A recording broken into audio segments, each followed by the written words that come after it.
tudo bem? Eu sou a professora Vânia Conceição, certo? E ministro a disciplina de História. Hoje nós vamos ter uma boa aula, mas antes eu tenho um recadinho maravilhoso para vocês. Eu até anotei aqui, porque senão eu me esqueço, né? A minha idade. Vamos lá. Primeiro, você tem que curtir o vídeo. Me curta, por favor, tá? Segundo, vocês se inscrevem no nosso canal, Fernanda Pérez. Bacana, porque só assim você terá acesso à minha magnífica aula.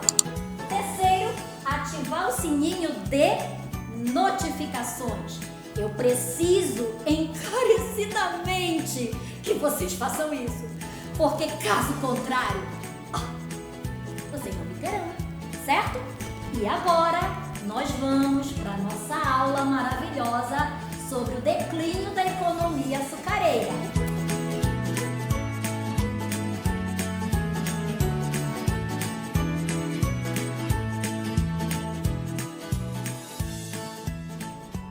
Olá, gente! Eu sou a professora Vânia Conceição, trabalho no Fernanda Pérez e hoje nós vamos ter uma excelente aula de História do Brasil, ok? Certo?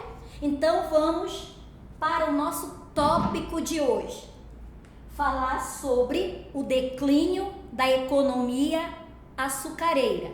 Preste atenção, o nosso tópico, o objetivo da nossa aula hoje é vocês entenderem por que o sistema açucareiro, a agroindústria açucareira, declinou, ok? Para nós entendermos o declínio, nós precisamos compreender como se organizou. Então, primeira coisa, primeira dica, preste bem atenção. O processo de colonização do Brasil se estabeleceu com o engenho, certo? Engenho. O engenho foi o que, professora Vânia? Foi o núcleo. Olha bem, o núcleo de povoamento.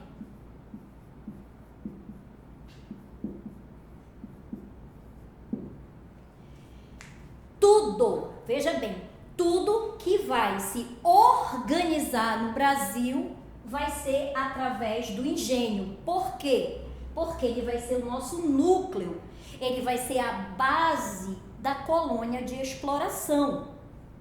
Primeiro detalhe, Portugal não queria investir, Portugal não queria nada, não queria gastar um centavo com o Brasil.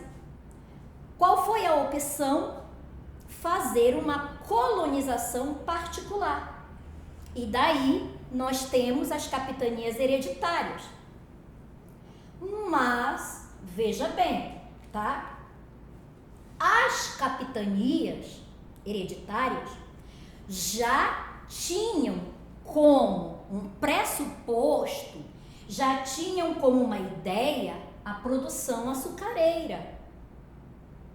Ok? Veja bem, é importante que você entenda isso. O Brasil, uma colônia de exploração. O Brasil, o engenho, como núcleo de povoamento.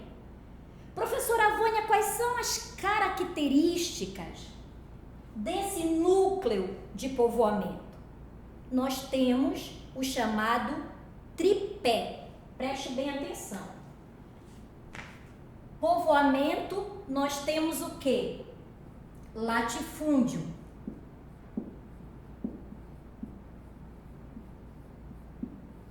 O que é latifúndio, turma? Grande extensão de terra. Grande extensão de terra. Então, o latifúndio é a primeira grande característica do nosso núcleo de povoamento.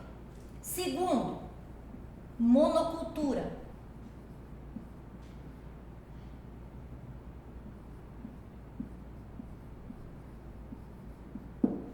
A coroa portuguesa autorizava apenas a cana-de-açúcar, ok?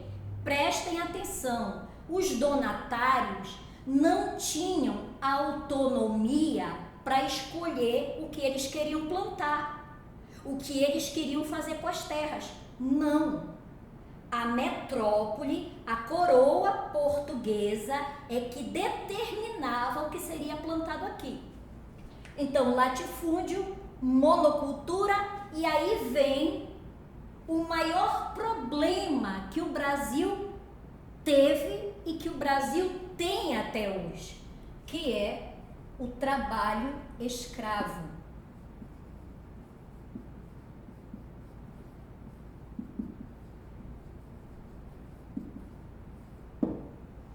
Ok, turma? Preste atenção, ó. Todo engenho, vamos lá, recapitulando, todo engenho, ele é um núcleo de povoamento, todo engenho é latifúndio, monocultura e trabalho escravo, certo? As capitanias hereditárias estabeleceram esse padrão quando foi em 1549, a coroa portuguesa achou melhor fazer uma centralização política. O que significa isso? Que em 1549 nós teremos o governo geral, ok? Olha só, prestem atenção. Primeiro, as capitanias hereditárias. Segundo, o governo geral. Aí você vai fazer a pergunta: professora Vânia, o governo geral substituiu as capitanias hereditárias? E eu vou te dizer, não. As capitanias hereditárias continuaram a existir, só que agora sob a jurisdição do governo geral. Então, eu vou ter aqui no Brasil um representante do rei para conciliar os problemas. Aqueles problemas que levaram à decadência das capitanias. A ausência do poder real aqui, a dificuldade econômica, os ataques dos índios. Então, todos esses fatores fizeram com que as capitanias hereditárias não produzissem aquilo que Portugal queria. Segundo passo, depois das capitanias, o governo geral. Professora, isso aqui foi alterado? Não. Com o governo geral, o engenho continuou com a cana-de-açúcar, ainda era o núcleo de povoamento e ainda tinha essas três grandes características. Ponto, tá? Quais as capitanias que prosperaram? São Vicente e Pernambuco. Básico, São Vicente e Pernambuco.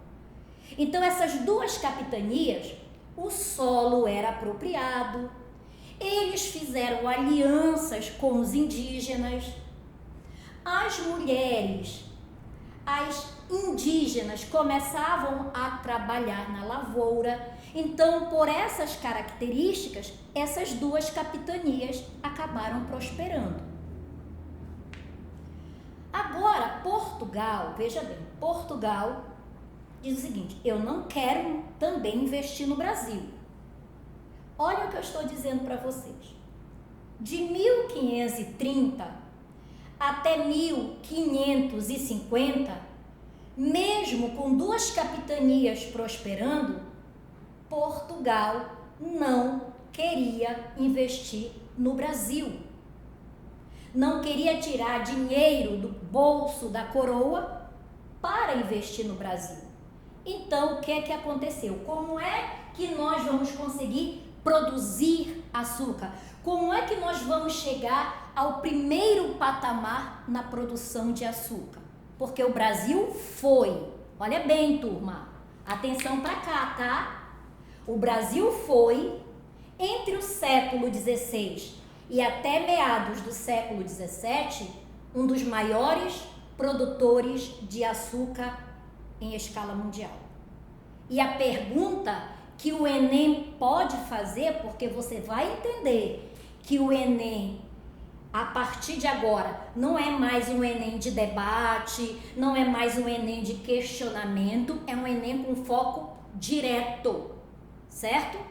Então, o que vai, preste bem atenção, o que vai proporcionar que o Brasil seja um dos maiores produtores de açúcar sem investimento da coroa portuguesa? E aí eu vou dizer a resposta para vocês. Para manter o engenho, para manter essas características, nós vamos contar com o capital holandês.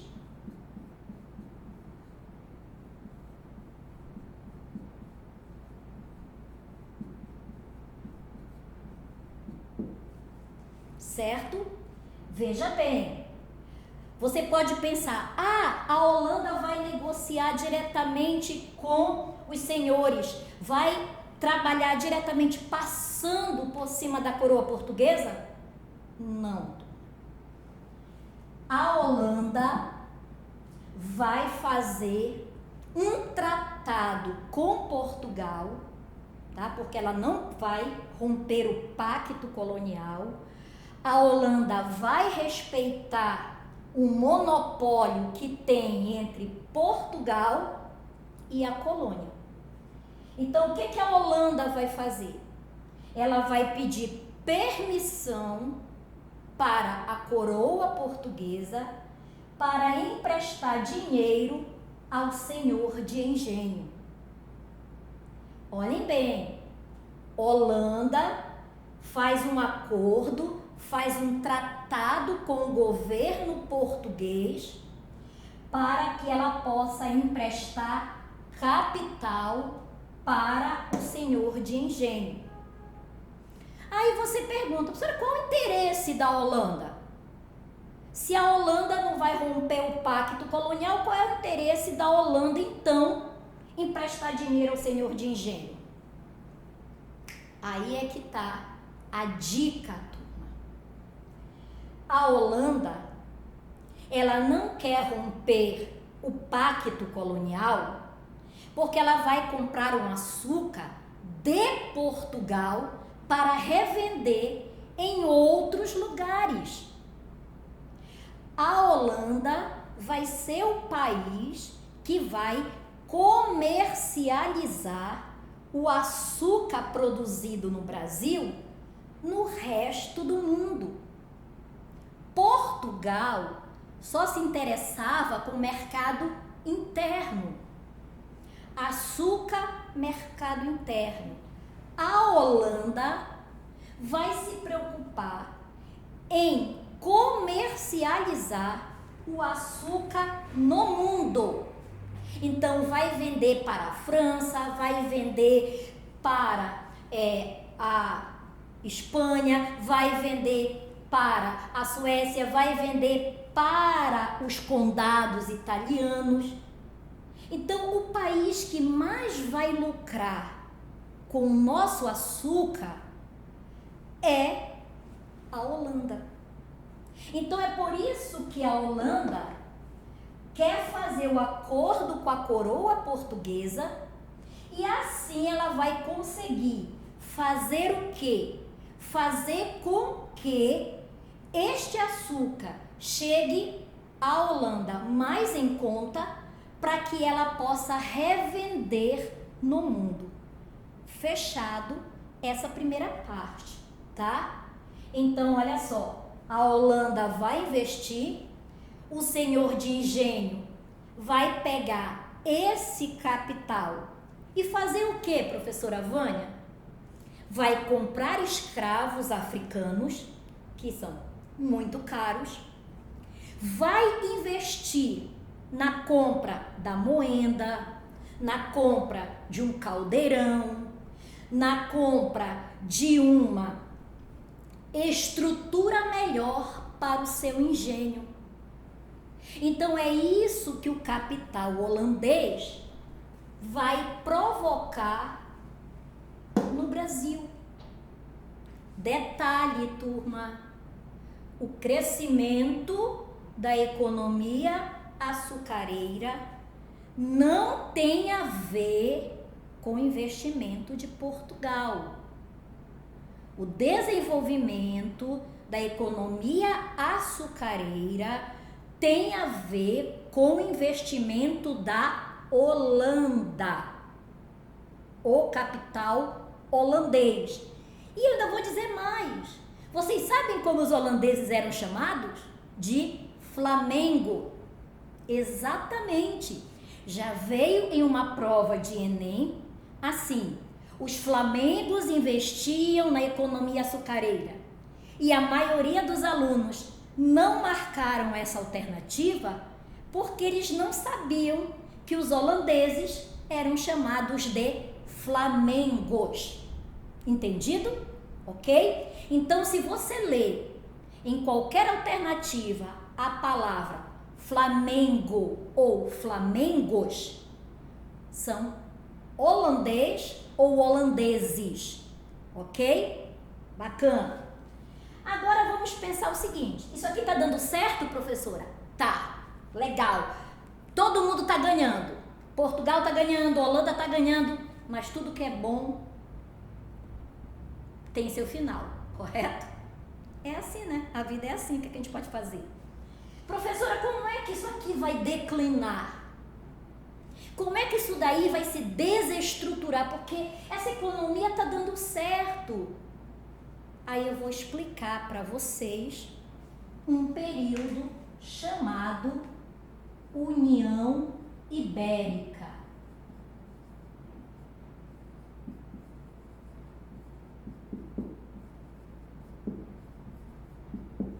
Ok? A União Ibérica tem a ver com o declínio.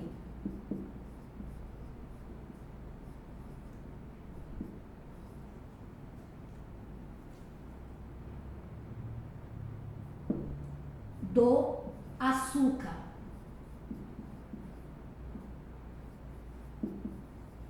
Vamos colocar mais a questão da decadência. Essa é a palavra que vem mais no Enem, decadência.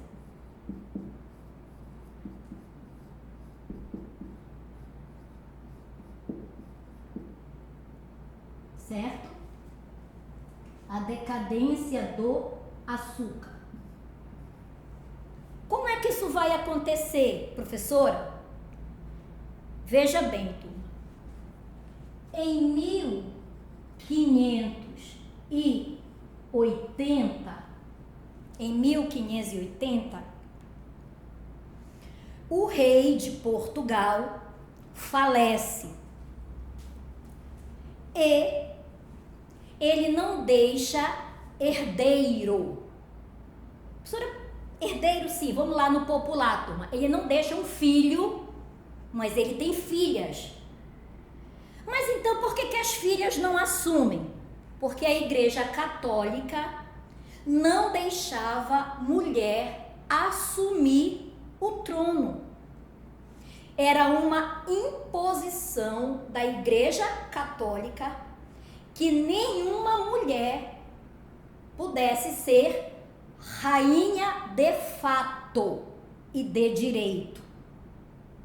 Então, como o rei de Portugal falece e então não tem herdeiro, o rei da Espanha, preste bem atenção, olha só, o rei da Espanha, Felipe II, ele está na linha de sucessão, tá ok? Ele está na linha de sucessão, mas ele se apodera do poder.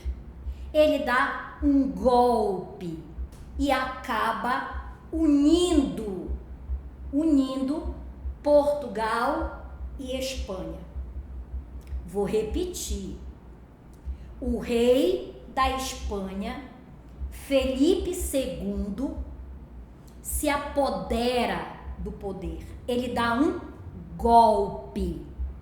E ele então vai governar Portugal e Espanha. É isso que é chamado de União Ibérica. Felipe II da Espanha governa Portugal e Espanha. Então tudo, veja bem, todas as colônias, todas as terras que pertencem a Portugal vão agora passar para o controle da Espanha. Entendido, turma? Tudo que era de Portugal, todas as colônias de Portugal, todas as terras conquistadas por Portugal passam a ser agora também controladas, governadas pela Espanha. É isso que é chamado de União Ibérica. Tudo passa a ser controlado pela Espanha. Professora Vânia, quanto tempo durou? 1580 a 1640. Nós teremos praticamente 60 anos de União Ibérica. Espanha governando Portugal. E aí vem um problema. Olha só, turma. Olha só, galera linda e maravilhosa que nós temos. Espanha era inimiga da Holanda. Vou colocar aqui, ó. Espanha. A Espanha agora governava Portugal na União Ibérica e a Espanha é inimiga.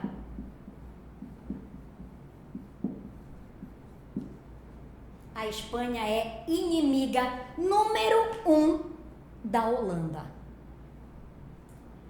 Então, quando Felipe se apodera do trono português, o que é que ele arquiteta? O que é que ele pensa? O que é que ele executa? Ele manda expulsar os holandeses.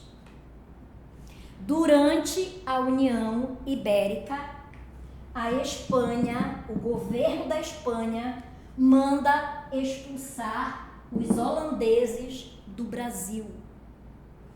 A Espanha rompe isto aqui, ó. Acaba com esse tratado. A Holanda não pode mais emprestar dinheiro, não pode mais emprestar capital para os senhores de engenho. Aí você pergunta, professor, e os senhores concordaram com isso? Gente, preste atenção. Tu estás devendo até o último pontinha do teu cabelo para a Holanda. Aí chega o rei da Espanha e diz assim, olha, se vocês expulsarem os holandeses daqui, se vocês mandarem os holandeses embora, vocês não pagam mais a dívida. Vocês não precisam mais pagar a dívida para a Holanda. Por que vocês não lutam com a gente para expulsar os holandeses? E foi isso que aconteceu. Os senhores de engenho se uniram aos espanhóis e expulsaram quem? Os holandeses. E aí, professora Vânia, se ferraram. Por que eles se ferraram? Porque quando os holandeses foram expulsos, quando os holandeses foram retirados do Brasil, eles foram produzir açúcar nas Antilhas. E começaram a produzir um açúcar branco, de melhor qualidade, com trabalho livre e um açúcar que vai produzir, né, uma qualidade imensa e vai competir diretamente com o Brasil. Olhem bem, turma. Os senhores de engenho se uniram à Espanha para expulsar os holandeses. Quem se ferrou com isso? Os senhores de engenho. Por quê? Porque a Holanda vai produzir um açúcar de qualidade, o açúcar branco, o açúcar granulado, aonde? Nas Antilhas. E os senhores de engenho, professora? A Espanha vai mandar dinheiro para eles? Não. Os senhores de engenho entraram pelo cano. Então, eles não tendo mais apoio do capital holandês, fica difícil comprar escravos, fica difícil manter o engenho, fica difícil competir o açúcar mascavo, que era o açúcar que nós produzíamos, com o açúcar produzido pela Holanda. E o que aconteceu com a nossa economia? Ela entrou em declínio. Ela entrou em decadência. Ausência de capital, ausência de apoio da Espanha, concorrência com o açúcar holandês das Antilhas. Então, os senhores de engenho, eles simplesmente não tinham mais onde buscar ajuda e a decadência açucareira foi predominante no Nordeste. Então, com isso, turma, nós vamos encerrar esta parte da cana-de-açúcar sabendo que a União Ibérica foi um dos fatores primordiais para a decadência do açúcar, ok? Beijos, até a outra aula.